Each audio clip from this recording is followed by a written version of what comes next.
A continuación, Medicina Ecológica.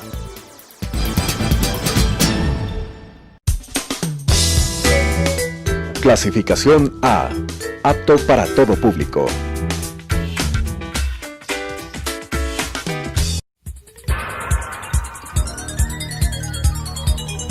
Las opiniones vertidas en este espacio por la producción y dirección del programa son de exclusiva responsabilidad de sus autores y de quienes intervienen en ellos.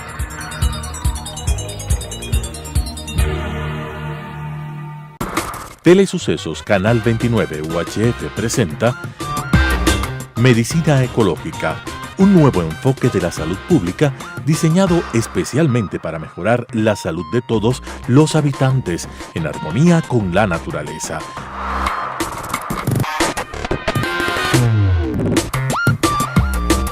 Con la conducción del Dr. Walter Mena Ordóñez. Medicina Ecológica. Amigos televidentes, es una enorme satisfacción continuar con nuestro programa, en esta oportunidad con un amigo y muy conocido, infatigable por las causas justas, infatigable trabajador por las causas justas de los ecuatorianos. Es candidato a la presidencia de la República. Él es Marcelo Larrea, que ustedes lo conocen perfectamente bien.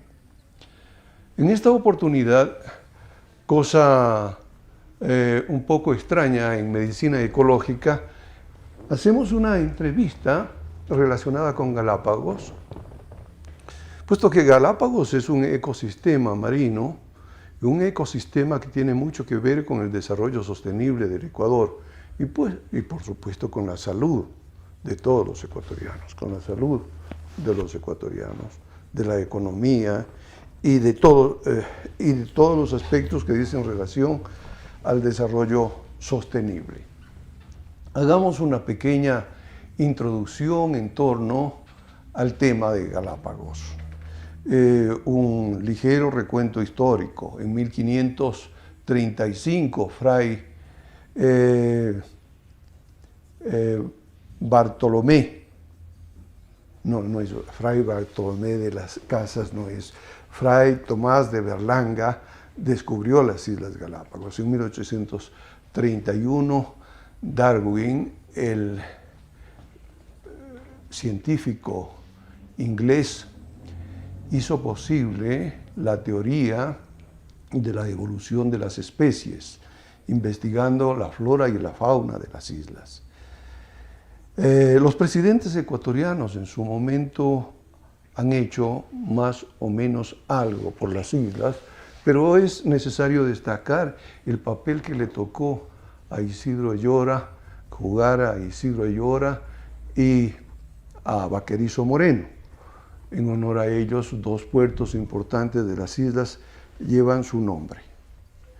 El correísmo no pasó inadvertido para las Islas Encantadas. En uno de los tantos deslices, o mejor dicho, dislates del señor Correa, firmó la Convención del Mar, más conocida por su sigla Convemar, y a partir de ello el país solo es dueño de 12 millas de mar territorial, mientras que las 188, hasta completar 200, tienen el carácter de zona de exclusión económica.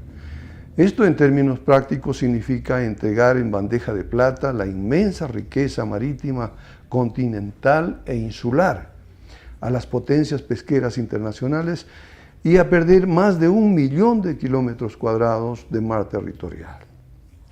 Marcelo, tú como experto y ciertamente un luchador infatigable por las causas justas del pueblo ecuatoriano, ¿qué nos puedes decir acerca de la situación actual del Convemar? Bienvenido. Muy grato para mí estar contigo, Walter, en Medicina Ecológica y en este prestigioso canal Telesucesos. Quisiera, antes de referirme a la situación de la Convemar, hacer algunas reflexiones sobre la introducción. En realidad, el archipiélago del Ecuador, que compuesto por las Islas Galápagos, es parte consustancial de la historia de nuestras culturas precolombinas. Desde hace 4000 años ya los valdivias navegaban a Galápagos, iban y venían de Galápagos. y ya desarrollaron la balsa como mecanismo de navegación, conocieron muy bien los vientos alisios, las corrientes marinas y desarrollaron un comercio muy interesante y muy dinámico con Centroamérica y con México y también con Chile y con Perú. De manera que la presencia de lo que hoy es del Ecuador, la República del Ecuador, en las Islas Galápagos data desde los orígenes mismos de lo que nos cuenta la arqueología ecuatoriana del desarrollo de nuestra cultura. Ese es un elemento muy importante. Claro, la versión española fue la que tú citaste, de que fue Tomás de Berlanga, que descubrió las islas, pero eso siempre ignoraron a las islas, tanto que las dejaron en manos de piratas y corsarios, que desarrollaron una explotación intensiva de las ballenas, que proveían, era el principal lubricante que se usaba en esa época en pleno desarrollo de la revolución industrial. Entonces, en realidad, el Ecuador tiene un dominio y una soberanía sobre el archipiélago del Ecuador, sobre las Islas Galápagos y sobre el mar del Ecuador de miles de años. Y la tiene porque estamos en el centro del mundo. Y a propósito de estos elementos históricos, antes de continuar, ubiquemos la fecha en que oficialmente Galápagos pertenece al Ecuador. Fue, entiendo, en 1832. Tú me ratificas, sí, claro, con Juan José Flores. El presidente Juan José Flores envió una misión a Galápagos para izar la bandera del Ecuador el 12 de febrero de 1832. Pero, ¿por qué? Porque una de las primeras preocupaciones en esa época fue ratificar la soberanía sobre el mar, además, porque la declaración dice explícitamente: las islas del archipiélago del Ecuador, las Islas Galápagos, pertenecen a la República del Ecuador por encontrarse en sus aguas adyacentes, lo que señala que dieron principal énfasis a la soberanía sobre sus aguas adyacentes, sobre su mar territorial, ya en 1832 explícitamente. Y claro, luego le designó nada más ni nada menos que al general Villamil, gobernador de las Galápagos, y Villamil era un héroe de la independencia. Había sido un general del Ejército Libertador de Simón Bolívar. No era un personaje de segundo o tercer orden, no un gobernadorcito de esos que mandan ahora sin ton ni son para cumplir algún compromiso o atender alguna pretensión de alguna persona que aparezca como amigo del presidente de turno. No, eran personajes de primer orden. Tanto que recibieron a Charles Darwin, tanto que le mostraron a Darwin la maravilla de las islas. No es que Darwin se quedó años investigando sobre las islas, conocían las islas, conocían la enorme diversidad de las especies, conocían los elementos con los cuales Darwin logra construir su teoría de la evolución de las especies. Es extraordinario esa labor. Pero también hay otro elemento que quisiera subrayar, que es la trascendencia de nuestro mar en los mares del mundo. Por determinadas circunstancias geográficas, desde el mar del centro del mundo, en él convergen tres corrientes marinas de fundamental trascendencia en los océanos del planeta, que es la corriente del Niño, que sube desde el norte hacia el paralelo cero, la del sur, que es la de Humboldt, que sube desde el sur al paralelo cero, la corriente de Quito, o conocida como corriente de Cromwell, que es la corriente del paralelo cero, que es extraordinariamente rica en nutrientes que permiten toda esa enorme diversidad de especies que caracteriza nuestro archipiélago.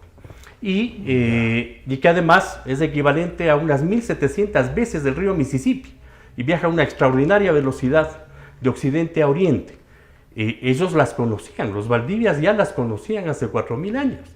De manera que las Galápagos son parte consustancial, no solamente de la historia republicana del Ecuador, sino de todo lo que fue nuestra cultura prehispánica y también de la cultura hispánica. Ya, pasemos con esto, mi estimado Marcelo, a entender la situación de Convemar. ¿Por qué se firmó este bendito tratado, no? Realmente es insólito porque el Ecuador ha bregado durante toda su historia por su soberanía territorial marítima.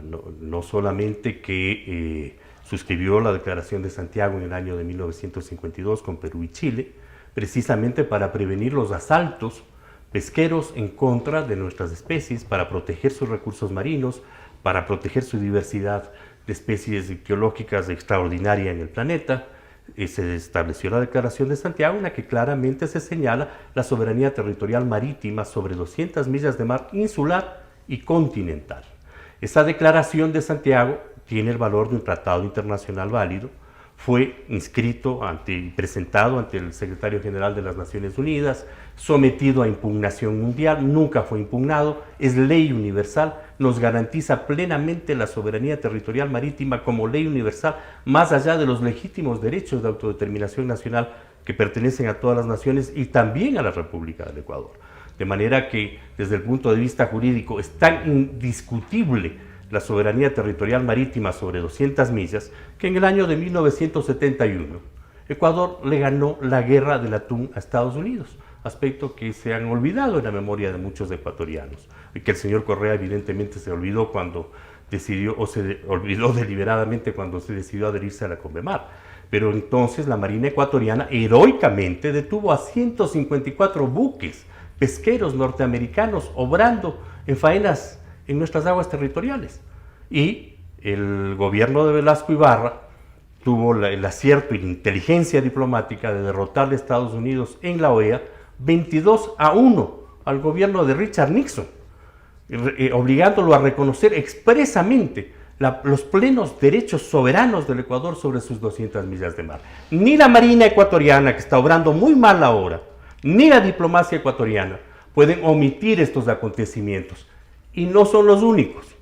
Hay antecedentes muy importantes de soberanía de las Galápagos, como la expulsión de la base estadounidense de Baltra en el año de 1946, también curiosamente por Velasco Ibarra, como la victoria de Eloy Alfaro frente a lo que fue la construcción del Canal de Panamá.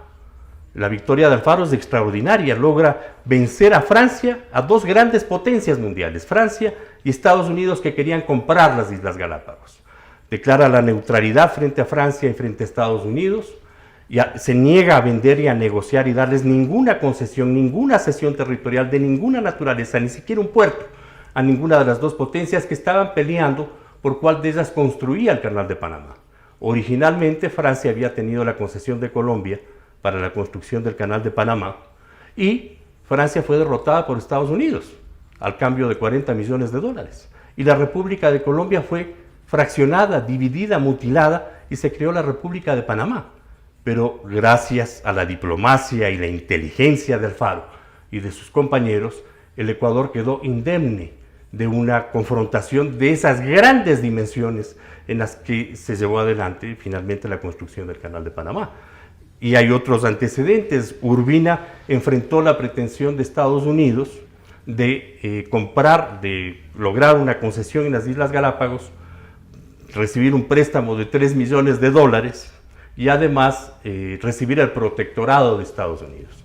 Y en esa época, estoy hablando de la década de 1850, el gobierno de José María Urbina tuvo la inteligencia de unir a todo el continente para que los países latinoamericanos suscriban el Tratado Continental, así se denominó en 1856, mediante el cual todos los países se comprometieron a no ceder sus territorios, a defender su soberanía, a defender sus repúblicas colectivamente frente a cualquier potencia extranjera que interviniese militarmente, ya sea en los territorios marítimos o en los territorios continentales.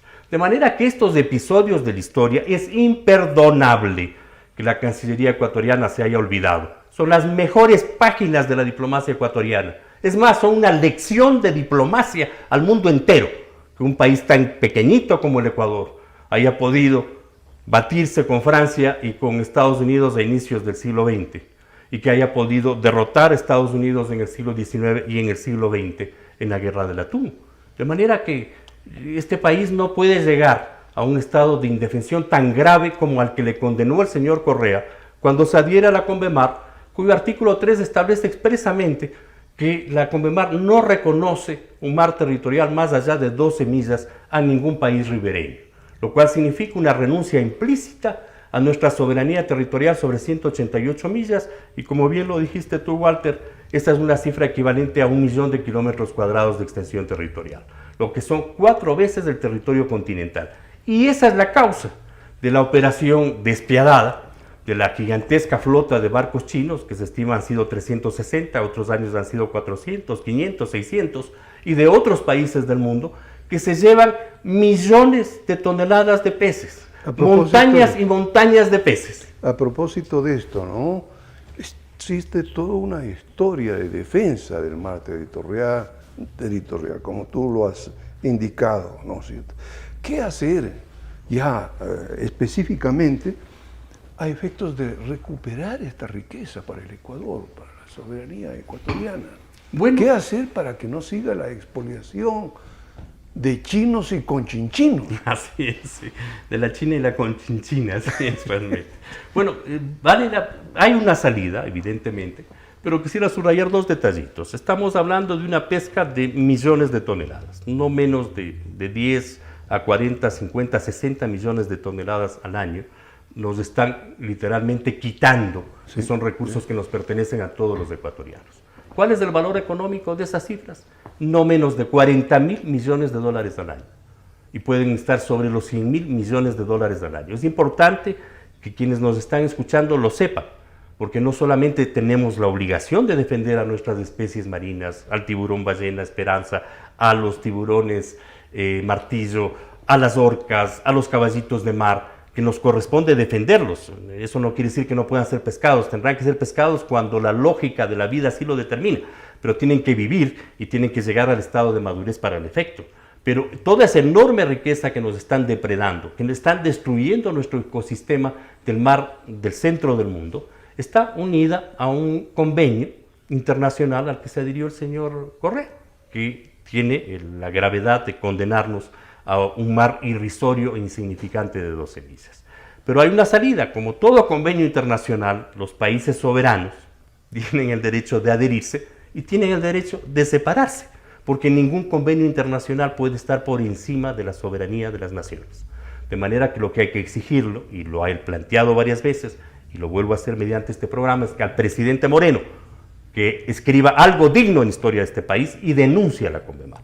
Eso es lo que le corresponde hacer al presidente Moreno. A la Cancillería, que piense.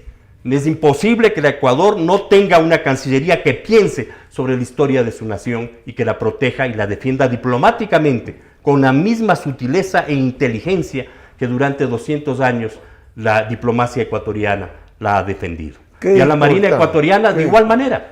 La Marina ecuatoriana escribió páginas notables en la historia de nuestro país, tanto que ganó la Guerra del Atún. Es tal vez la página más notable, no solo de la Marina, sino de las Fuerzas Armadas ecuatorianas.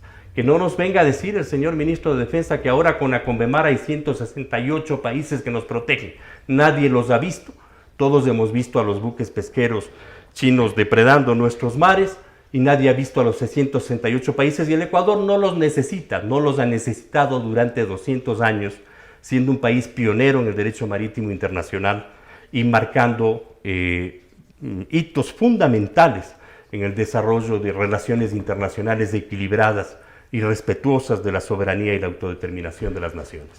Estimado Marcelo, lo que acabas de señalar tú me permite hacer una pregunta y yo quisiera que le des toda la importancia, ¿no es cierto?, que se merece a la posibilidad de que este punto, ¿no es cierto?, bien entendido, puede constituirse en un programa de gobierno para cualquiera que llegue a la presidencia de la República del Ecuador y solucionar el problema económico, crecer económicamente y teniendo recursos poder repartirlos en forma equitativa, protegiendo la naturaleza y el ambiente.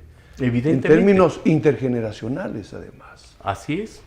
¿Cuál sería tu criterio en el sentido de que esta postura debería ser adoptada como un plan, un programa de gobierno? Claro, puede ser la columna vertebral de un programa de gobierno en todos los órdenes. En primer lugar, en defensa de los derechos de la naturaleza, de los cuales Ecuador felizmente es pionero. Fíjate que el Ecuador es pionero de muchas cosas. Y en el derecho marítimo también es pionero del derecho marítimo internacional. De manera que no es ninguna novedad que en el Ecuador han existido cosas extraordinarias. Los ecuatorianos tenemos la perversión de desvalorizar el talento de los ecuatorianos, la capacidad, la inteligencia, el ingenio, la profundidad de su pensamiento filosófico, y en realidad no somos tan malos como nos creemos, ni tan mediocres como nos pensamos, ¿no? Esos derechos de la naturaleza deben ser defendidos, nuestro ecosistema marino debe ser defendido, pero con esa defensa de ese ecosistema marino, que es capaz de producir una extraordinaria riqueza ictiológica, podemos crear además una extraordinaria fuente de generación de recursos para que los ecuatorianos puedan vivir con dignidad y con sus necesidades satisfechas, y desarrollar un sector fundamental de nuestra economía, que es el sector precisamente de la explotación ictiológica responsable, comprometida con la naturaleza, naturalmente. Podemos tener decenas de miles de millones de dólares. Puede ser un área de la economía mucho más importante que el área petrolera y mucho más importante que el área minera. De hecho, los ingleses, por ejemplo, aprovechando la obsesión de los españoles en los años de la colonia por el oro y la plata, que nunca se fijaron en la riqueza de las Islas Galápagos, establecieron su señorío ahí. Por eso es que las islas tienen nombres ingleses también, ¿no? Y evidentemente desarrollaron la pesca gigantesca de las ballenas, que era la alternativa del petróleo en la época, y de esa manera impulsaron la gigantesca revolución industrial británica. No estamos hablando de cosas de segundo o de tercer orden. Las Galápagos, en nuestro mar, el Pacífico ecuatoriano, es una de las riquezas fundamentales de nuestra nación, y tenemos que defenderla, recuperarla y restablecer nuestra soberanía. Y la forma de hacerlo es denunciando la CONVEMAR, lo cual nos lleva evidentemente a restituir toda la legislación marítima precedente. Me refiero a la Declaración de 1832, que estableció una soberanía sobre todo el mar, desde el continente hasta Galápagos, la Declaración de Santiago de 1952, el Decreto de Febres Cordero de 1986, mediante el cual estableció claramente el ejercicio, ratificó la soberanía ecuatoriana en el territorio que separa las 200 millas continentales de las 200 insulares, porque la distancia entre Galápagos y el continente es aproximadamente 525 millas. Ese es el camino hacia adelante, y ese es el camino hacia la construcción de una economía digna, vigorosa y seria, y el camino a impedir que una depredación que pueda ocasionar un holocausto ambiental en los mares del mundo tenga lugar precisamente ante nuestros ojos. Es una responsabilidad ecológica, es una responsabilidad por la salud de los mares. Esta devastación, esta pesca devastadora, irresponsable de los tiburones, está incidiendo evidentemente en la acidificación de los mares, en la destrucción de la cadena trófica de las especies marinas y en la extinción de muchas especies. No podemos permitir que esto ocurra. Esto es una convocatoria a todos los ecuatorianos, más allá de todas las afinidades o diferencias conceptuales, ideológicas, religiosas o de género. Cualquiera que sea la diferencia, todos los ecuatorianos debemos seguir nuestra historia y proteger nuestro mar. Qué importante la intervención de Marcelo Larrea. Nosotros nos quedamos con una síntesis. Esta propuesta puede ser la columna vertebral de un plan de gobierno bien concebido para el Ecuador, porque nos daría los recursos económicos para financiar las necesidades. Seríamos equitativos en la distribución de la riqueza y luego protegeríamos el ambiente y la naturaleza como corresponde a un bien concebido también desarrollo sostenible. Muchas gracias por tu excelente participación, por tu clarísima exposición, y a ustedes, amigos televidentes, les agradecemos por su atención. Hasta la próxima oportunidad. Las opiniones vertidas en este espacio por la producción y dirección del programa son de exclusiva responsabilidad de sus autores y de quienes intervienen en ellos.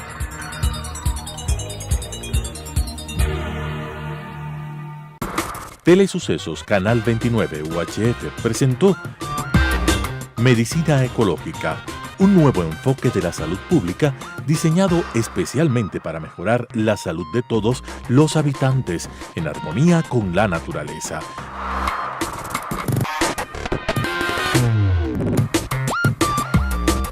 Con la conducción del Dr. Walter Mena Ordóñez. Medicina Ecológica,